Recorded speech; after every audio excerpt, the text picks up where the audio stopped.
The CBC includes the white cell data, the red cell data, the platelet data, and also the total plasma protein. Leukogram data provides a variety of information, including that listed below. Is there evidence of inflammation? Is there evidence of stress? Is there evidence of tissue necrosis? Do we see antigenic stimulation?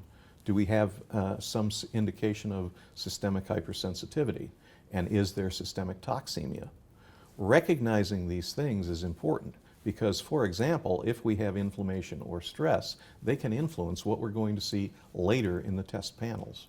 Erythrogram data includes information about the red cells, and in particular, we're interested in knowing whether or not the animal has a low red cell mass or a high red cell mass, anemia or polycythemia. If the animal is anemic, we want to know, is the anemia regenerative or non-regenerative? A regenerative anemia is going to have evidence of polychromasia and reticulocytosis in the smear, and if it's regenerative, it's going to mean that we're dealing with blood loss or hemolysis. Polycythemia is important to recognize because about 95% of all of the polycythemias that we see are relative, meaning they're due to dehydration. Platelet data tells me about whether or not there's a thrombocytopenia, low platelet count, or a thrombocytosis, high platelet count.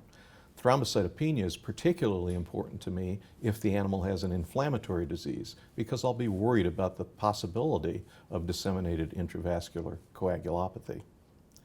Total plasma protein, a very simple test, provides a great deal of information.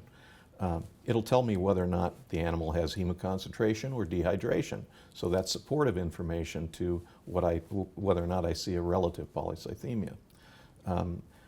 It'll tell me whether or not there's ongoing antigenic stimulation. If I see a low total protein, I immediately start thinking that I've either got protein loss through the GI system, the kidney, or through blood loss, or the other possibility for a low total protein is that we've got reduced protein production by the liver. All of these things are in advance of looking at the chemistry and can be extremely useful in understanding what's going on in the patient as a whole.